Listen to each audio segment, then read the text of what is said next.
there's a lot of people coming forward now talking about different galactic organizations that are working with the US Navy or with white hats in the military or with an Earth Alliance.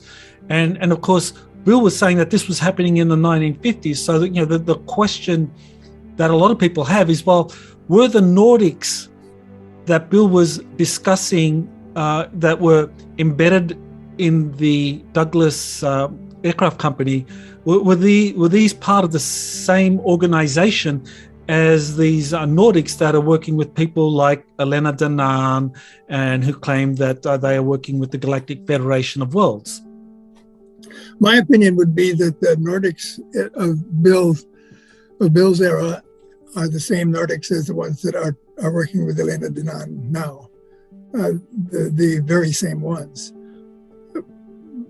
But there's cases. There's one case, as I recall, where Bill talked about seeing one of his Nordics years later, where she was giving a lecture, and she suddenly vanished from the room when he went in trying to find her afterwards. So I think that the relationship with the Nordics has been important, and it's been for a couple of reasons. Number one, because they're the only ones that are clearly trying to help us, and number two, because they're the I guess it's just another way of saying the same thing. They're the only ones clearly trying to help us. You are listening to Exopolitics Today with Dr. Michael Salla, your source for the uncensored truth regarding the human, extraterrestrial, global, and political agenda. Click the like button and subscribe to this channel. And now, here's Dr. Michael Salla. It's my great pleasure to introduce Dr. Robert Wood to Exopolitics Today. I really consider him one of the veterans in the UFO field. He's been working in this arena since the 1960s, when he actually made a proposal to his bosses at the Douglas Aircraft Company to study UFOs. So welcome, Bob. Why don't you tell the people the story about how you got interested in UFOs in the 1960s and were actually paid to research it for Douglas Aircraft Company? Okay, I'd be glad to do that. Basically, I was interested in reading about UFO books in the 1960s, and the reason for that was because my boss had told me that in a week he was going to have to give a speech to tell the Air Force how we're going to go to orbit and back in 10 years.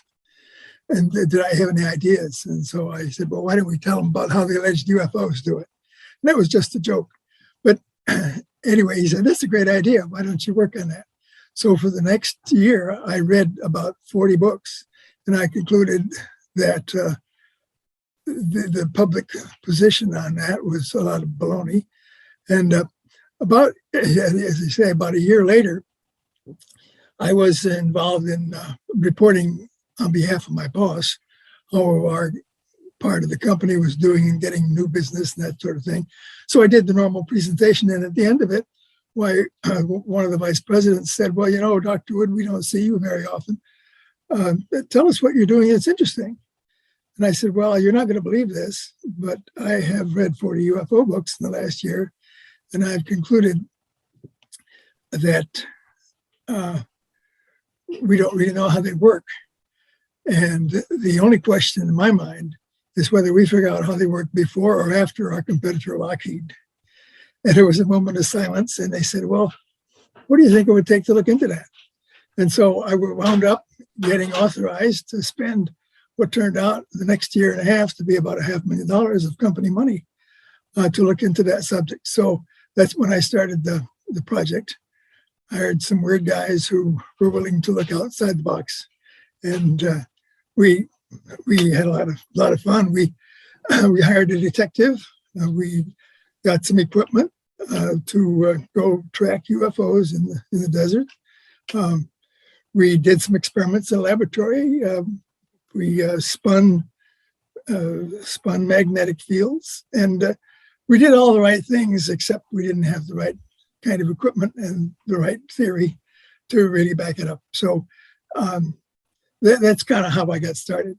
Yes, that's fascinating. And of course, when you finished your career, I mean, you spent, I think, 43 years working for Douglas Aircraft and its successor, McDonnell Douglas.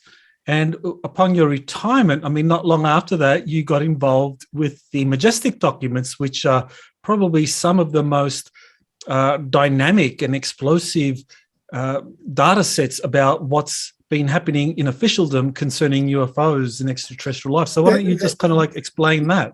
Yeah, that's true.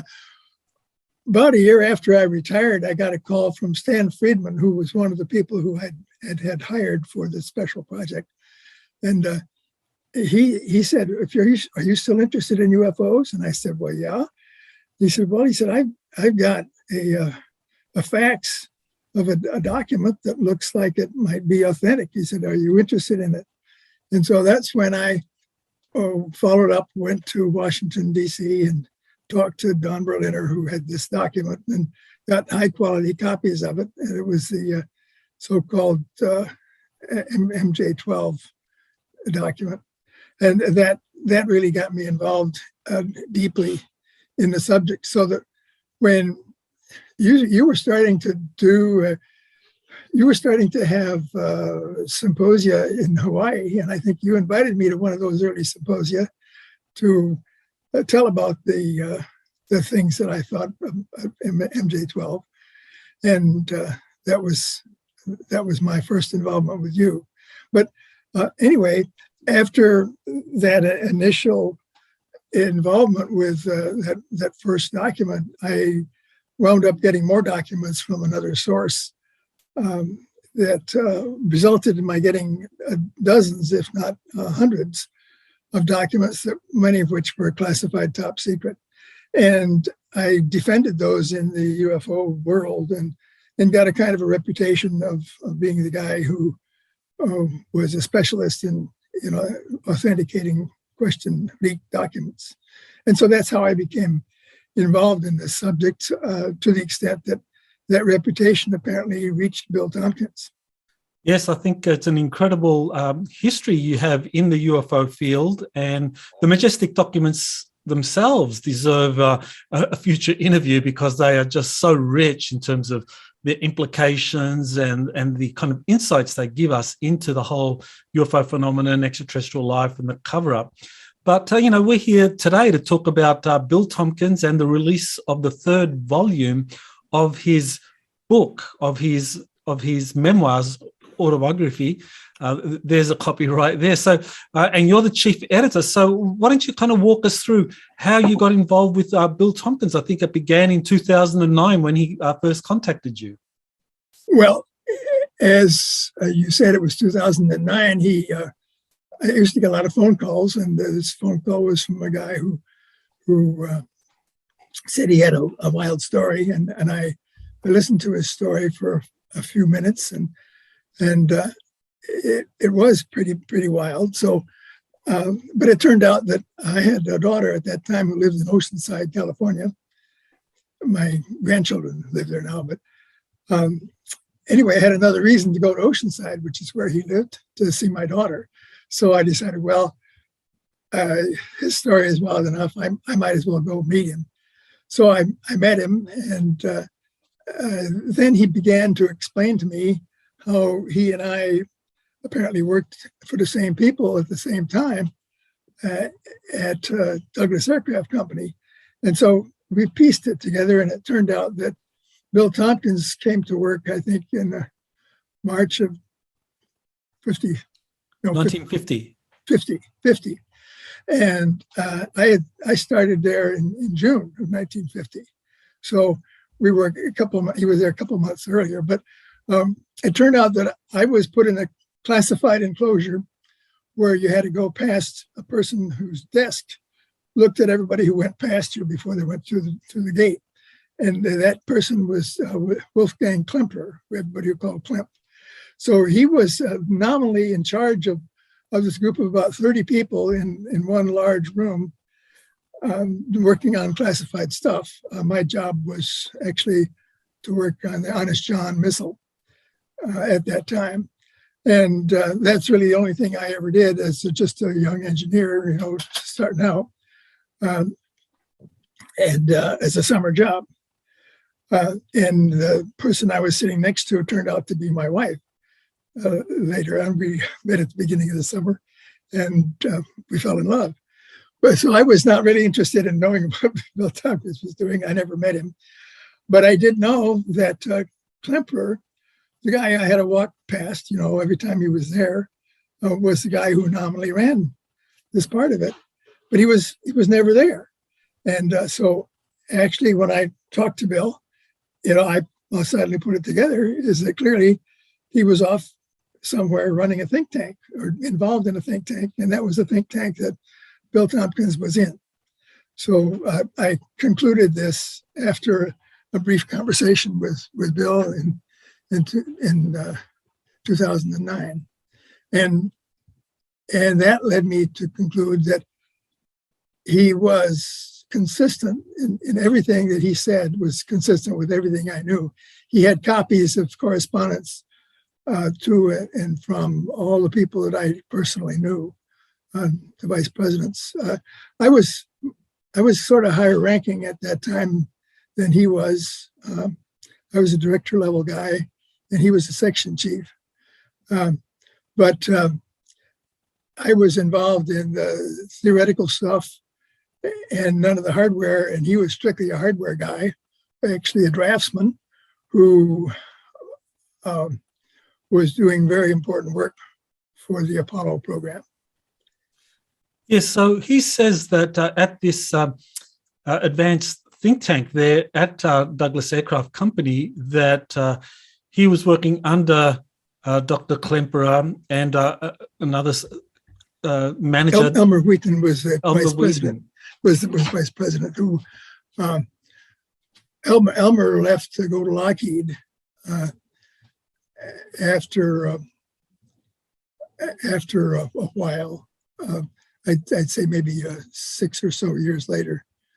But anyway, that was my involvement with Bill at the time, and also in 2009 when we first became acquainted. Mm-hmm. And he began to show me that he had written a book, several books. He thought probably four volumes would be required to tell his story, and he wanted later, as we got better acquainted, he wanted to know if I would be willing to be involved as his editor, and so one thing led to another, and I limply agreed to give it a shot. But it turned out that Bill was one of Bill's skills was not written language. So his work that he'd written on his own computer needed some corrections of spelling and nature. So mm-hmm. So it was a certain amount of effort that I put in to start to make his chapters legible and interesting. Right. So I mean, he had an incredible story, and I guess part of the reason that you thought his story was credible was because he could name these people working in these various positions at the same company that you worked at, that you knew of. And I guess what he was saying about what was being studied or what was being developed at this think tank hidden within Douglas, of these huge Navy space carriers that were being designed. I mean, that was feasible. I mean, you thought that was something that was consistent with what you knew of the level of people and the competences at Douglas Aircraft Company? That's a good question. The people that I thought I knew who worked in that think tank, besides Bill, were very talented guys. Well, I think all of them are dead now. I really only knew a couple of them really well, and I didn't really know they worked in a think tank. I just knew they were on some classified project and never talked about it. and then vanished and went somewhere else. So I concluded there was a think tank going on, and that Bill easily could have been a part of that process.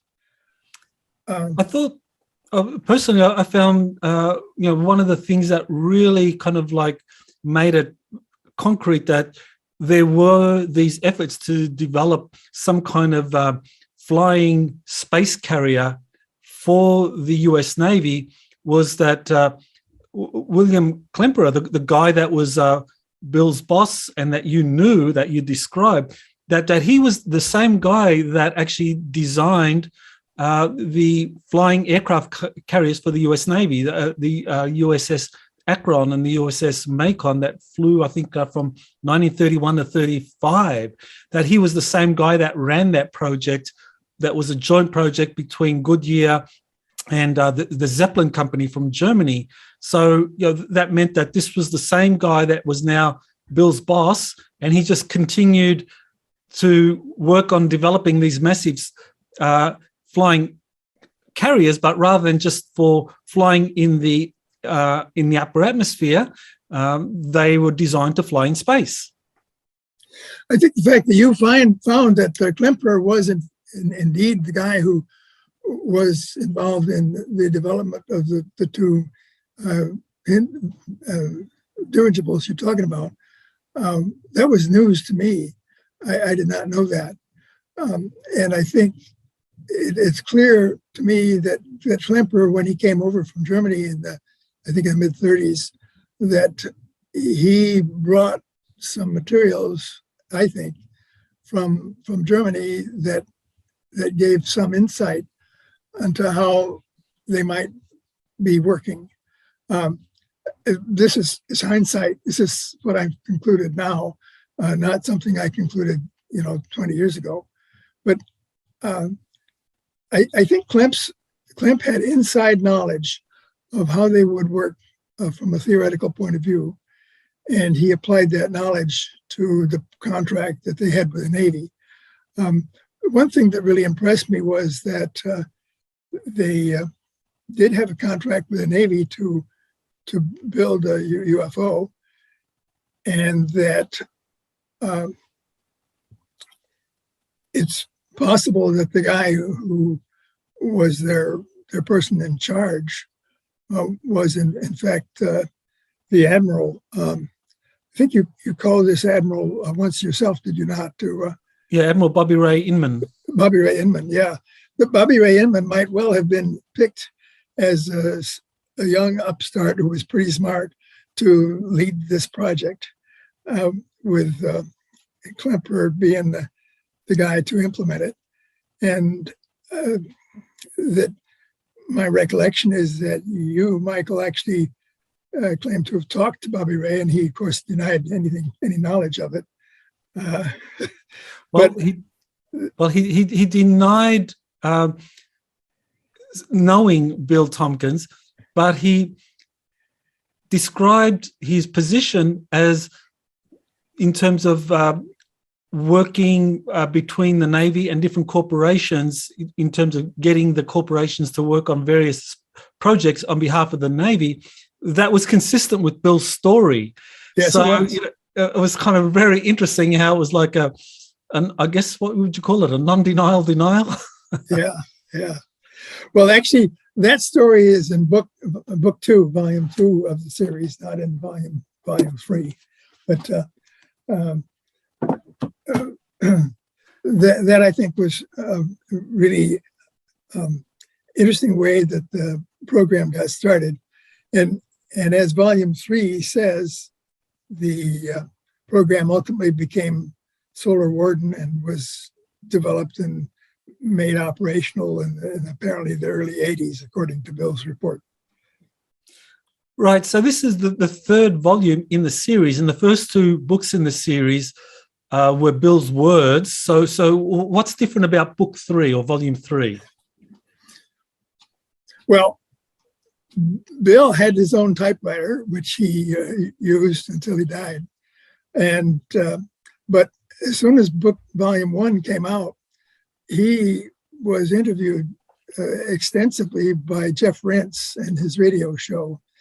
And by the time he did die in August 2017, why he had about 60 hours worth of recordings on the radio show. And we had run out of things that he typed on his own typewriter. So it seemed logical to determine whether or not what he said in response to Jeff Rentz's questions was consistent with what he'd written or not. And it might make sense to make that volume 3. So that's what we did, is we took the first, I'd say, third of the recordings that we had from Jeff Rentz, as well as the recording that you and I did together with him, and created volume 3. Volume 3 basically has the same kind of scope and detail that volumes 1 and 2 have, but in Bill's own words as spoken, and transcribed accurately with only occasional changes of eliminating words that he used again and again, like so and that sort of thing. So basically, it's an accurate recording of what he said, and there's a lot of highlights, that you could talk about that were remarkable. That one, for example, was that the Germans went to Mars in 1945, just a couple of weeks before Hitler allegedly shot himself, or he got shot, but and that's just one example of a large number of unknown things that are in all of his volumes, but especially in volume 3.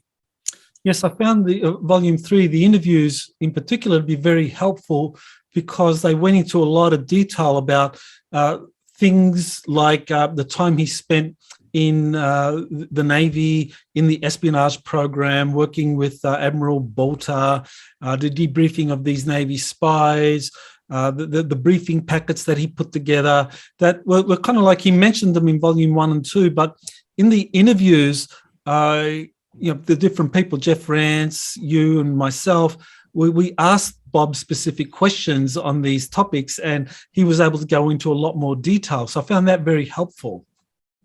Yes, yeah, I agree.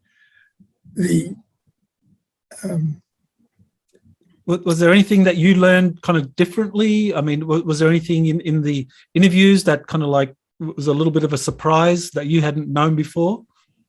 Well, I think the details that he had in connection with Operation High Jump, where we were badly defeated in Antarctica in 1948, was new. We lost every single aircraft that we had, whether they were helicopters or fixed wing devices, every single one. And that was totally covered up by the mainstream media, which is one of the things that led me to conclude that you really want to make sure you have alternative media sources before you conclude what's true or not. Exactly. The story of how badly we got beaten by the Nazis and extraterrestrials in that operation is really one that's never been properly told, and probably will be told only when the secrecy is destroyed. So Bill was very forthright in terms of the Nazis establishing an enclave in Antarctica and using that as the launching pad for a secret space program, and then being very active. And he also talked about reptilians and Draco reptilians. So, that was very interesting. Now, in terms of you first meeting Bill in 1991, when do you recall him first talking about reptilian extraterrestrials, and how did you react when you heard about it for the first time?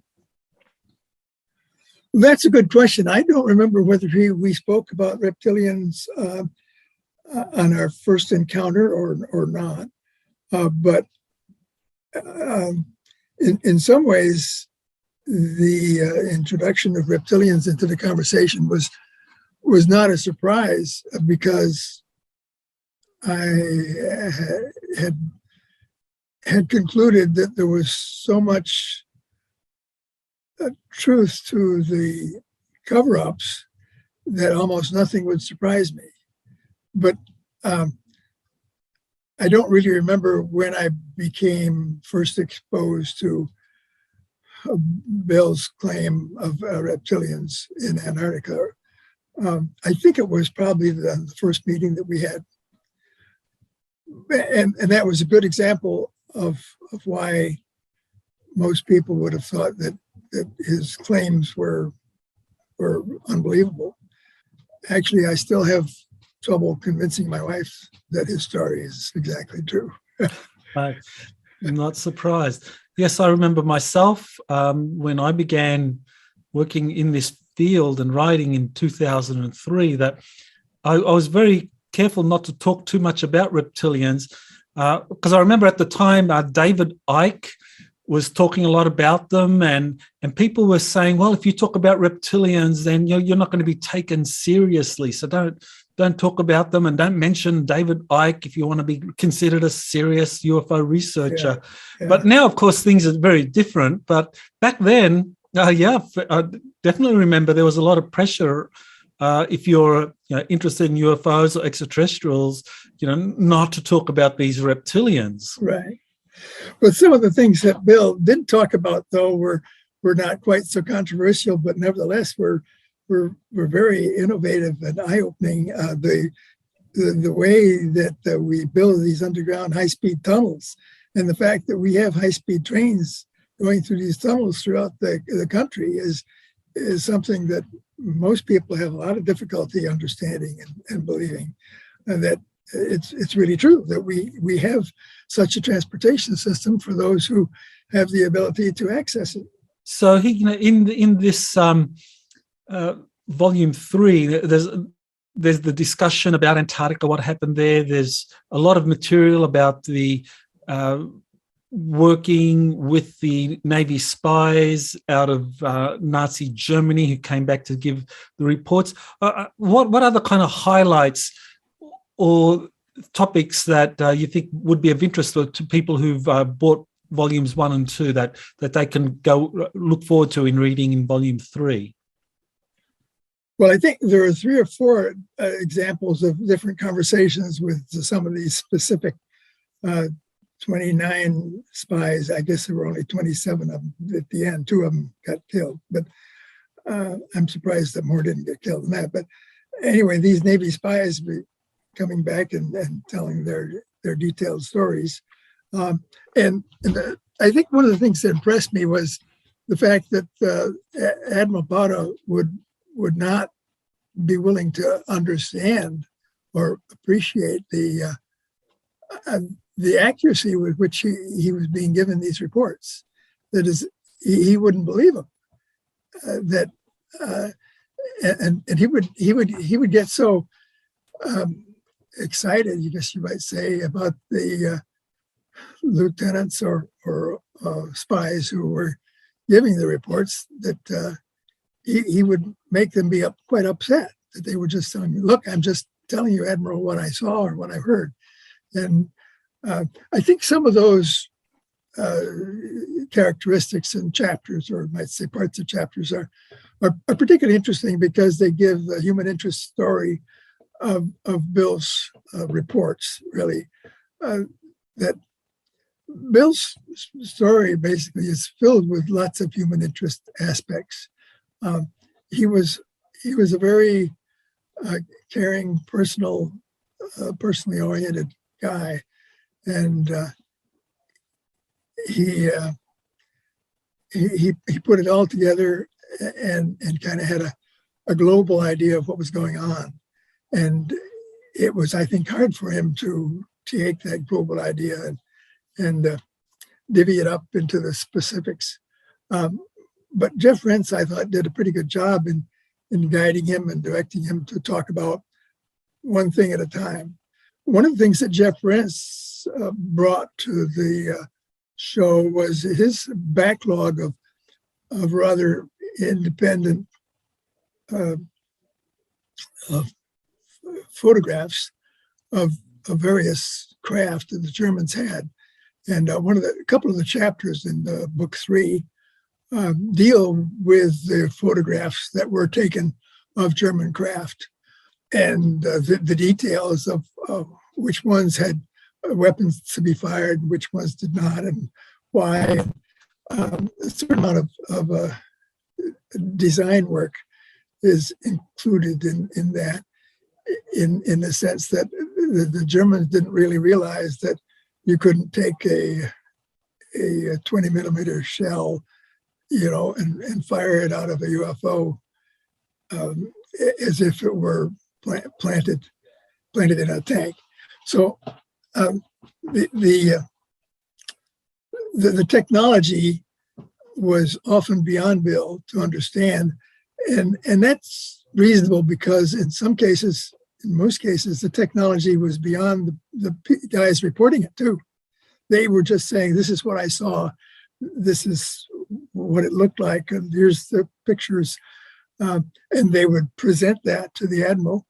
And Bill was a reporter there, watching and listening, and then his job as a courier was to take these reports that had been transcribed and written up by secretaries to various places around the country that had an interest in them. And that was interesting to me, that there were 3 kinds of places that he went to. One was universities, one was the aerospace industry, and then one was the Navy installations. And actually, not only always Navy, some other Air Force installations too. And of course, he was relatively young at the time. I mean, he was, I think, 18 when the war began. And so he was only in his early 20s, but yet he was given this responsibility by this Rear Admiral Boulder to take these briefing materials all over the United States and to kind of brief these scientists and military officials or anyone that could understand or could give any insight into this German program. And all the time, a lot of people were questioning whether or not this was clever disinformation by the Germans. Yeah, that's right. And he was sometimes given updated information where, in effect, the people he was giving it to were told to forget the last thing we told you, this is the latest. And I think they had some trouble doing that. His role was really remarkable. He was not expected to understand the subtle details of what he was transmitting, but he was expected to understand enough of it so he could answer some simple questions. And of course, the experience he got while working for the Navy was instrumental for him later on being offered this job at Douglas Aircraft Company and kind of being fast-tracked into this advanced think tank there at Douglas, where even, because you got your PhD pretty early, right? I mean, you weren't briefed about that, but of course, Bill had worked in the covert branch for years, and I guess he had the security clearance to be able to kind of work on that kind of advanced material. Bill's education really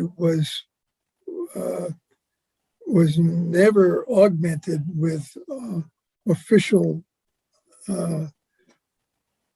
classes, particularly from universities. He just told it like he saw it, and he had a real challenge to do that too. I mean, here he was being exposed to technology that most of our scientists were not able to understand, and he was kind of asked to explain, what it was and how he got it. I can imagine there are many times when he was unable to answer their questions. Right. So in this book 3, he talks about a number of incidents throughout his career. Yes. There you go, Selected by Extraterrestrials, book 3. And one of the incidents he described was when he went with a delegation of people from Medford, from the US Navy Support Service there. I forgot the name, but he went. There was a convoy of cars where the local officials from Medford traveled up to this mountain, and they had some kind of experience or encounter with extraterrestrials. Can you describe that?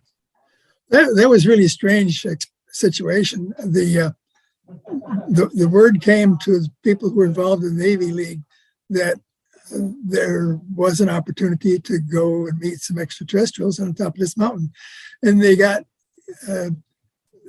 instructions as to generally where to go, but they had to follow signs that basically said to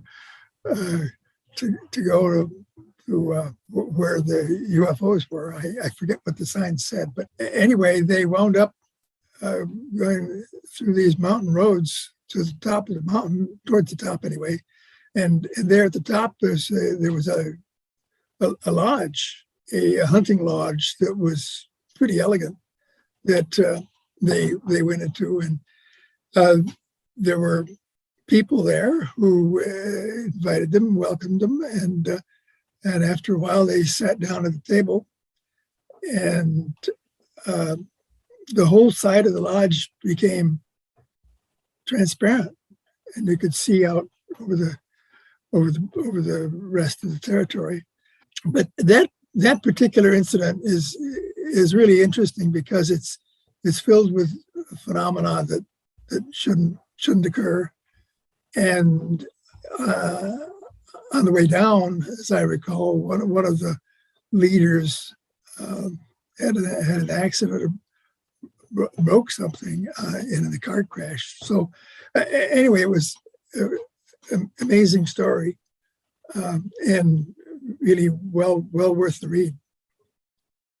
Yeah, there's a number of very interesting topics in book 3 that are looked at very, very closely. I mean, he talked about topics such as teleportation and the Philadelphia experiment. Well, what do you remember about those topics that Bill discussed?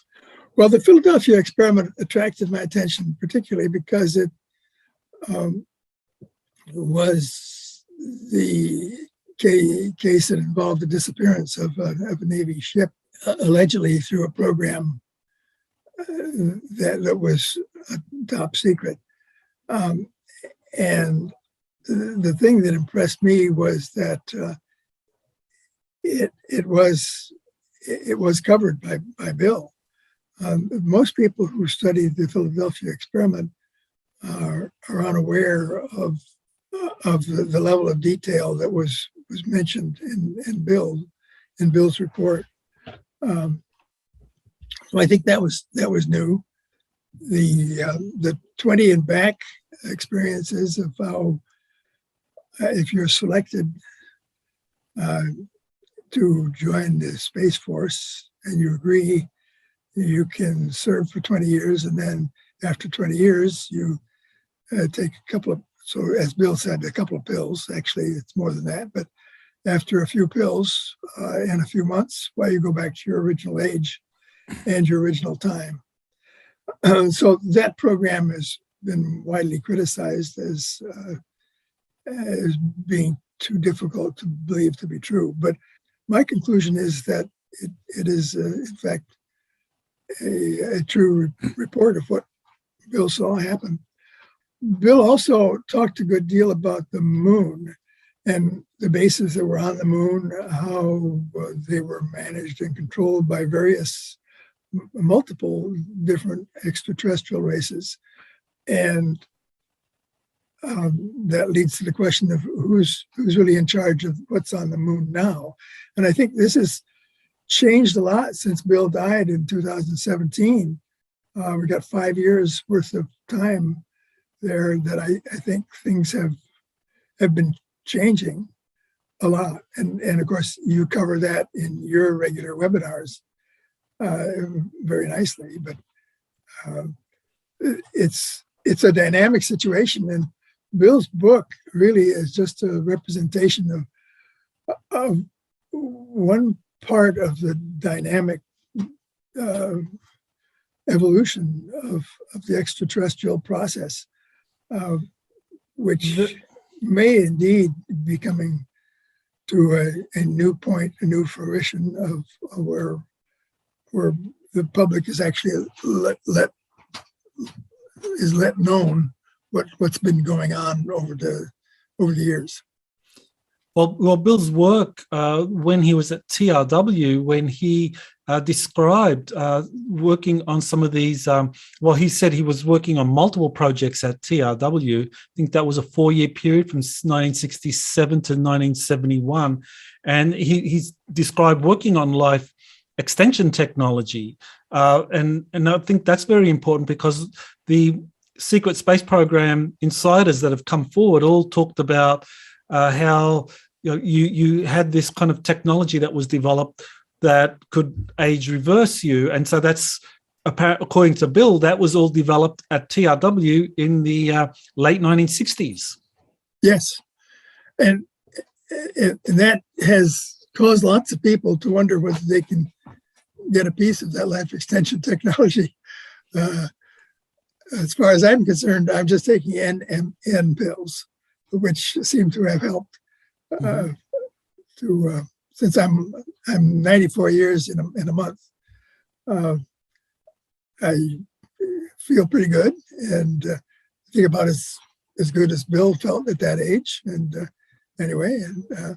but I continue to look for things that will help slow down my age reversal, which includes going to the gym twice a week. So that helps.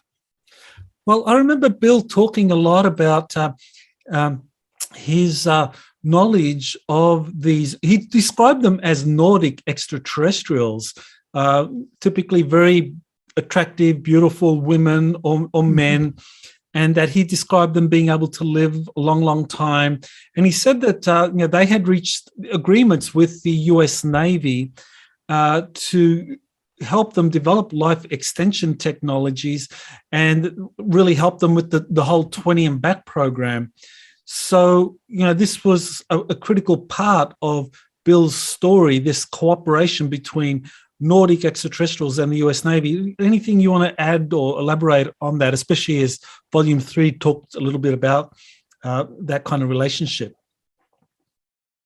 One of the things that impressed me was his view of the slave trade.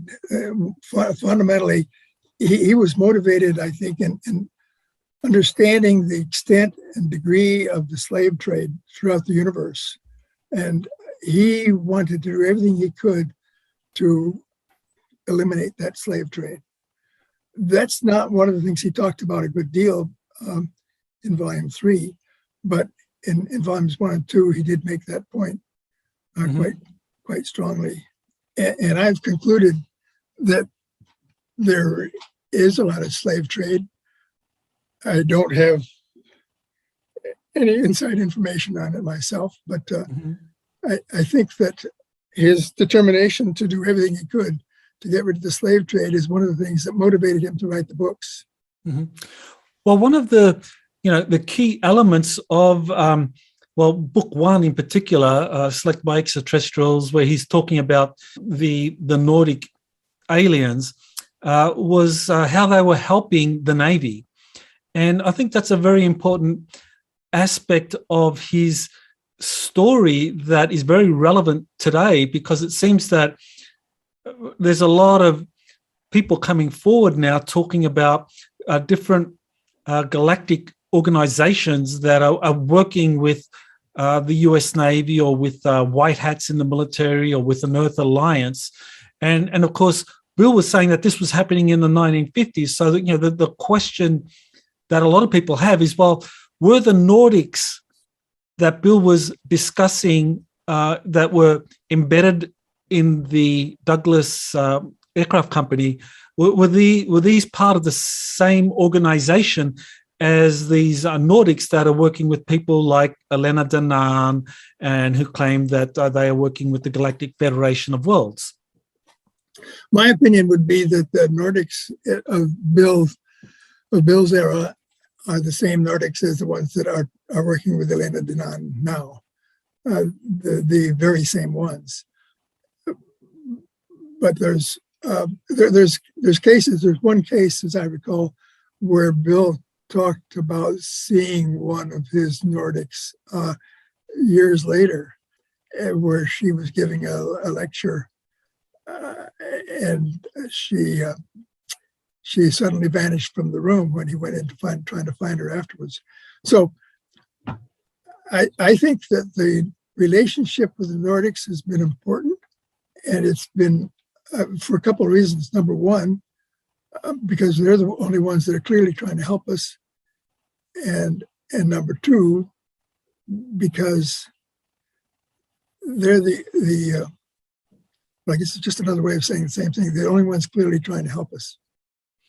Yeah, because that's very important, because I know in reading some of the classic contactee literature, looking at people like George Adamski and Howard Menger and George Van Tassel and Orfeo Angelucci, these people all described human-looking extraterrestrials or Nordics that were sometimes living amongst us, but they were pretty consistent in describing them as kind of like almost pacifists, that they were really here to kind of teach spiritual, philosophical knowledge to people, that they weren't interested at all in military affairs. But here's Bill saying that in the Douglas think tank and that companies like TRW and Rocketdyne, I think it was, that there were these Nordics embedded within these companies helping the Navy develop advanced space carriers that were capable of warfare in deep space. I mean,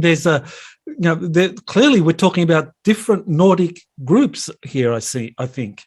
Yeah, it could be different, but not necessarily. They could well be coordinated. But I agree with you that the involvement of the Nordics with Bill and with the good guys here has been very important, I think, for the history of where we're going. I think even though there may be other civilizations that feel neutrally or strongly in favor of us, besides the Nordics, they haven't put forth the same energy that the Nordics seem to have put forth with Bill. And even today, the question of whether the Space Force has involvement with the Nordics or not is an interesting one to me. I don't remember hearing about that. But we're digressing, I guess, because we should be talking about what Bill is saying in Book 3. So, what I think he was very concerned about some of the organizations that were playing a kind of nefarious role on Earth. And he talked a lot about the Freemasons. Now, I actually can't remember how much he raised that topic in Volume 3, but I know he was very concerned about the role of Freemasons. And so anything you want to kind of raise about that, and whether that was raised in Volume 3? He views the Freemasons as part of the evil empire, if not the major part of the evil empire. And he took every opportunity he could, I believe, to associate bad things with the Freemasons. From a personal point of view, where he was invited once to participate in a party, to an impersonal point of view, where they were clearly the people behind evil things. Well, I know he talked a lot about the way in which the reptilians and the were kind of like working with global elites. I mean, we would maybe include the Freemasons in that, to control our planet. And I remember in Book 2, he talked about these gases that were being released into the upper atmosphere by the reptilians. Now, is that something that he kind of like elaborated further on in Volume 3? No, there's no further elaboration in Volume 3 about the gases released over Oceanside. That was covered with a photograph in Volume 2. I believe that he clearly felt that the so-called chemtrails were phony, and that the aliens were involved in putting out some of the gases that are intended to control us and to basically take away our memories, or take away some of our intelligence. He was strongly opposed to the aliens' use of these gases to control the people. But I don't believe he mentioned that in Volume 3. Mm-hmm. Well, I remember him talking a lot about Maria Osich and her involvement in setting up the German secret space program and setting up a civilian space program in earlier volumes. And in this Volume 3, he talks a little bit more about Maria Osich and the relationship with the Nazi SS. I thought that was very interesting because recently I interviewed 2 Frenchmen who say that they were part of the secret space program that was run jointly by France and the United States. And they say they met Maria Osich on a craft called the Solaris. And their story was that Maria Osich was actually an extraterrestrial who had infiltrated human society and had infiltrated the SS. And I thought that was very interesting, given what Bill had to say about Maria Osich and her importance in creating the German secret space program. So do you think it's feasible that Maria Osich was, in fact, one of these extraterrestrial infiltrators? I think that is feasible. Yes, I was a little surprised to understand that Maria went to Antarctica early on with the Nazis. However, because at one time it was clear that Bill pointed out that they were keeping them separate. That is, the SS had their own spacecraft design group, and Maria Osich had the other. The others were putting together their own kind of craft. However, during the war, I guess Maria decided to go down and join with the SS in Antarctica. Is that your understanding too? Yeah, and I think she went there because she was highly valued and they needed her for the program. And but all along, she was really working for these Nordic extraterrestrials, or maybe we'd call it the Galactic Federation. Well, at one time, Maria was identified as the person who psychically talked to people on the planet Antares, who allegedly sent her psychically the diagrams for building UFO craft. And I've never seen any confirmation of that, but it does seem a little inconsistent with the report that you're suggesting, that she did not come from Antares, or mm-hmm. that she did not go to Antares. That the original thought was that they were all going to make their UFOs and get in them and fly to Antares. But I think that never happened. Mm-hmm. Well, in the first chapter in Volume 3 talks about the NOVA program and the Apollo program. And I think that's very interesting because Bill was saying that the Navy had this ambitious program to colonize space. And that pretty much came to an end when the Navy and NASA were told not to come back to the moon. And that was in what I think Bill said, Yes. When he was at TRW, he saw that, that he experienced the Navy and the Apollo program being warned not to come back to the moon. But today, of course, we have humanity being poised to return to the moon with the Artemis program. So are we kind of like taking up from where essentially things came to a stop in the early 1970s as far as the NOVA program and the Apollo program were concerned? Maybe just tell us what the NOVA program was, according to Bill.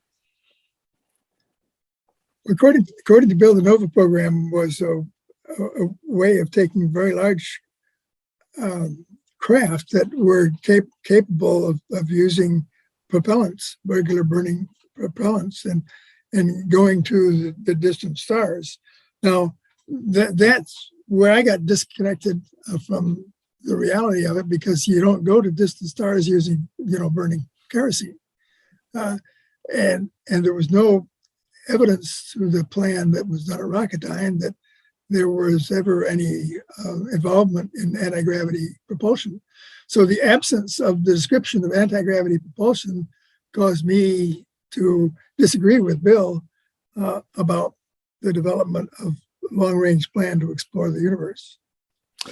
Right, but as I understood it, the NOVA program was had four steps in it. The first step was, I think it was to get humans to the moon, and for the Navy building moon bases that would have 10,000 personnel on them. And the second stage was to get to Mars, to build base using conventional rockets. And then the third stage was to kind of go deeper into space. But I guess that's when the NOVA program would have morphed into something more advanced using, say, anti-gravity technologies for the reasons you described. But for those first two steps, it seemed that, I see the parallel with today, because it seems that this is exactly what Elon Musk is doing with his Starship. Using these massive boosters to get these rockets to the moon, to build bases, and to Mars in particular, to build very large bases. So it seems that, what Bill talked about with the NOVA program in the late 60s, early 70s, that came to a stop. But now under Elon Musk, it seems to be, I see a parallel there anyway. Well, yeah, I see the parallel too.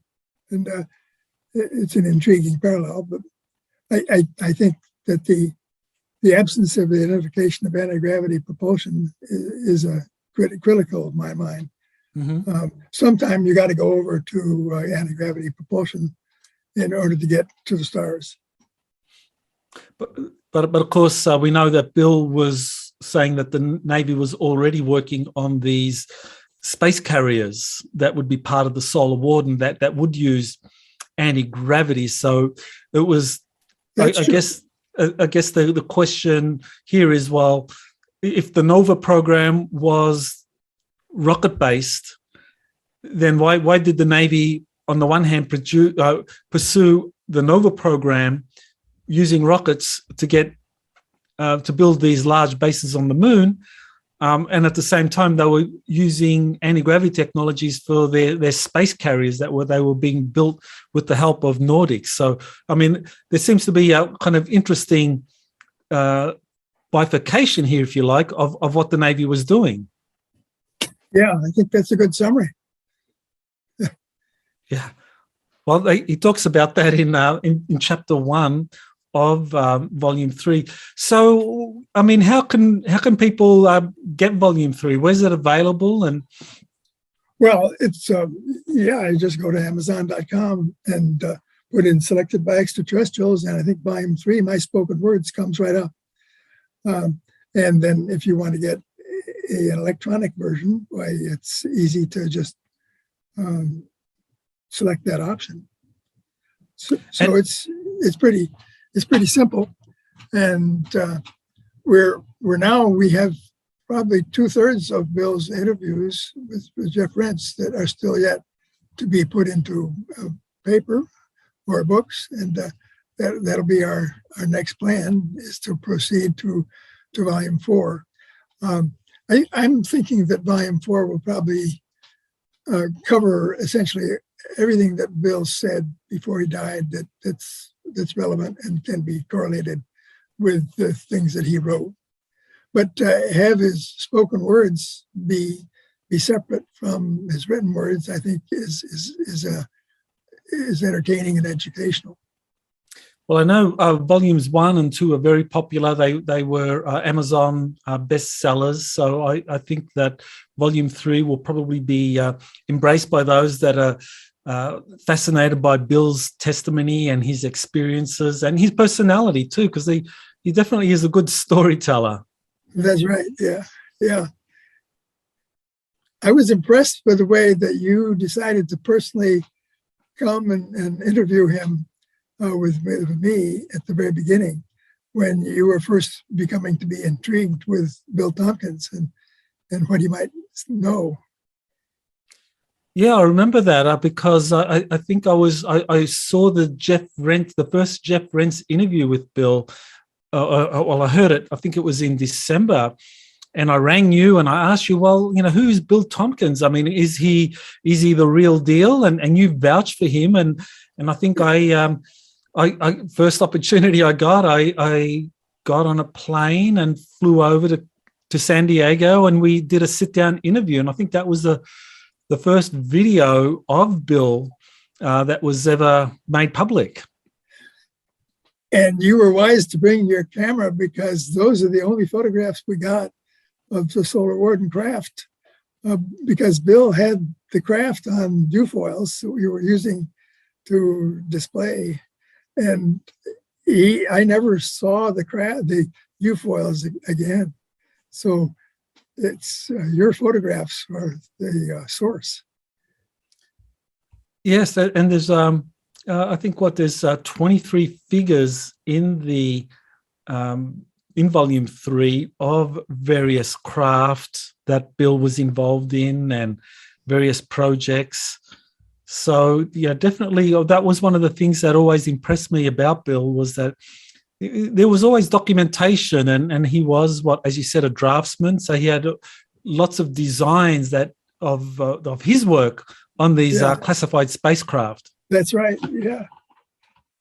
As a matter of fact, if I could flip open to the right page, I'd be able to. Here it is. This is one of the pages that he actually made. I don't know if people could see that, but that's one of the original copies of his work in 1954. So, that's right. One of the craft he designed while at the Douglas think tank. That's right. Yeah. Yeah. Well, definitely he had an incredible story to share, and people naturally question, well, how true can it be? Because he's talking about really controversial things, but yet you, having worked at the same company, personally were able to verify that these people that Bill said were running this think tank were very real, and that they were senior officials at Douglas. They were, and that they, while you didn't have any personal involvement with this advanced design think tank, you nevertheless knew the people that apparently were running it, according to Bill. And so it was all very, very plausible, just as Bill said. Yeah. Well, I want to thank you for being on the show and for giving people an introduction to Bill's Selected by Extraterrestrials Volume 3. And maybe in the future, I'd love to have you back and we can go into detail on the Majestic Documents that really deserve a detailed examination themselves. Okay, thank you. That would be fun. Okay.